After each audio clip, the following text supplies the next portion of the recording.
Hi అండి, welcome to my channel. ఇవాల్టి recipe ఏంటో తెలుసా?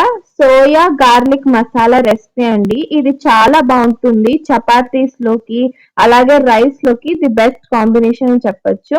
ముందుగా దీనికోసం నేను హాట్ వాటర్ లో ఒక కప్ అంత సోయాని ఇలా బాయిల్ చేసుకుని వాటర్ అంతా వంపేసుకున్నాను. ఇప్పుడు ఇందులోకి కొంచెం పసుపు, ఒక టీ స్పూన్ ధనియాల పొడి, మీ కారానికి తగినట్లుగా కారం, అలాగే ఒక టీ స్పూన్ అంత గరం మసాలా వేసుకోండి, ఫ్లేవర్ బాగుంటుంది. అలాగే రుచికి సరిపడా సాల్ట్ ని వేసుకొని మసాలాలన్నీ బాగా పట్టే విధంగా బాగా మిక్స్ చేసుకొని పక్కకు పెట్టుకోండి.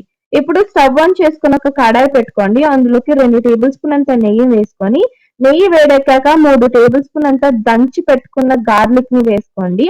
ఫ్లేవర్ అంతా దీంట్లో నుంచి వస్తుంది. అలాగే ఒక టీ స్పూన్ అంత దంచి పెట్టుకున్న జింజర్ ని కూడా వేసుకొని, మీ కారానికి తగినట్లుగా పచ్చిమిరపకాయల్ని, కొంచెం కరివేపాకుని వేసుకొని బాగా ఫ్రై చేసుకోవాలి. ఆ తర్వాత ఇందులోకి ఒక కప్ అంత సన్నగా కట్ చేసి పెట్టుకున్న ఎర్రగడ్డను కూడా వేసుకొని లైట్ గోల్డెన్ కలర్ వచ్చేంత వరకు ఫ్రై చేసుకోవాలి. ఆ తర్వాత ఇందులోకి ఒక కప్ అంత టమాటో ముక్కల్ని కూడా వేసుకొని, మనం ఇందాక మ్యారినేట్ చేసి పెట్టుకున్న సోయాని కూడా వేసుకొని బాగా మిక్స్ చేసుకోవాలన్నమాట. దీన్ని ఆయిల్ లో ఒక 5 to 10 minutes వరకు లో ఫ్లేమ్ లో ఫ్రై చేసుకోండి.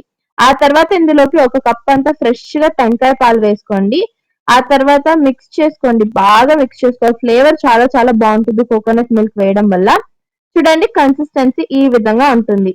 ఫైనల్ గా మనం సన్నగా కట్ చేసి పెట్టుకున్న కొత్తిమీర కూడా వేసుకొని బాగా ఒకసారి మిక్స్ చేసుకొని సర్వ్ చేసుకోండి. తప్పకుండా నచ్చుతుంది మీకు. ట్రై చేయండి.